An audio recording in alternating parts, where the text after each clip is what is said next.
warahmatullahi wabarakatuh. Baik, kami dari kelompok 7 akan membahas materi dari kelompok 8 mengenai penilaian kesehatan bank. Dengan ini saya persilakan kepada teman saya untuk memperkenalkan dirinya terlebih dahulu. Baik, perkenalkan nama saya Erni sebagai pemateri pertama. Baik, perkenalkan nama saya Ashari sebagai pemateri kedua. Perkenalkan nama saya Rinianti sebagai pemateri ketiga atau terakhir. Terima kasih. Baik, saya akan memaparkan materi tentang penilaian tingkat kesehatan bank syariah. Penilaian tingkat kesehatan bank syariah merupakan proses yang dilakukan untuk mengetahui seberapa baik kondisi keuangan, manajemen, dan operasional sebuah bank syariah, termasuk sejauh mana bank tersebut mematuhi prinsip-prinsip syariah.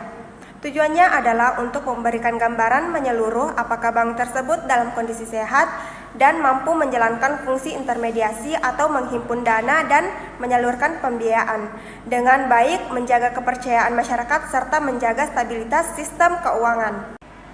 Adapun materi kedua yaitu mekanisme penilaian tingkat kesehatan bank syariah atau individual. Penilaian dilakukan terhadap masing-masing bank secara mandiri, bukan gabungan dengan anak perusahaan. Tujuannya agar setiap bank dinilai berdasarkan kemampuannya sendiri menghadapi risiko. Adapun langkah penilaian yang pertama yaitu identifikasi risiko inheren, menilai risiko utama seperti risiko pembiayaan, pasar, dan operasional. Yang kedua, evaluasi manajemen risiko, menilai kesiapan bank dalam mengelola risiko melalui sistem dan kebijakan yang dimiliki. Yang ketiga, penilaian GCG, menilai penerapan prinsip tata kelola yang baik atau transparansi, akuntabilitas, dan lain-lain. Yang keempat, analisis keuangan, menilai profitabilitas dan kekuatan modal bank. Proses ini dilakukan secara self-assessment tiap kuartal, lalu diverifikasi oleh OJK sebagai dasar pengawasan dan tingkat lanjut. Baik, saya akan melanjutkan materi dari teman saya, yaitu materi yang ketiga, penilaian faktor profit risk atau risk profile. Profil risiko adalah gambaran menyeluruh mengenai jenis-jenis risiko yang dihadapi bank dan seberapa besar eksposurnya.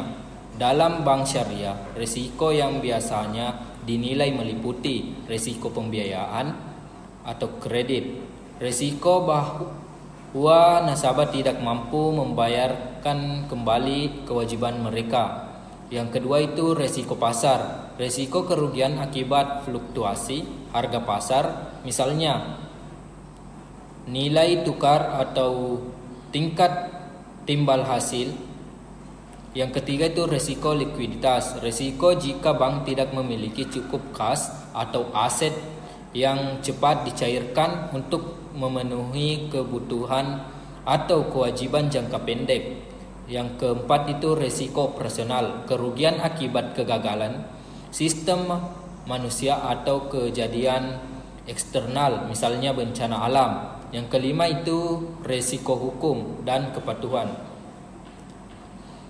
risiko yang timbul akibat ketidakpatuhan terhadap hukum atau prinsip syariah. Yang keenam itu risiko reputasi, dampak negatif karena persepsi buruk dari publik. Baik, adapun materi yang keempat yaitu penilaian risiko inheren. Risiko inheren adalah risiko yang melekat secara alami dalam produk, aktivitas, atau sistem bank. Ini bukan risiko yang muncul karena kesalahan manajemen, tetapi memang sudah menjadi bagian dari aktivitas bank. Penilaian risiko inheren mencangkup yang pertama itu jenis dan jumlah transaksi. Yang kedua, kompleksitas produk atau layanan.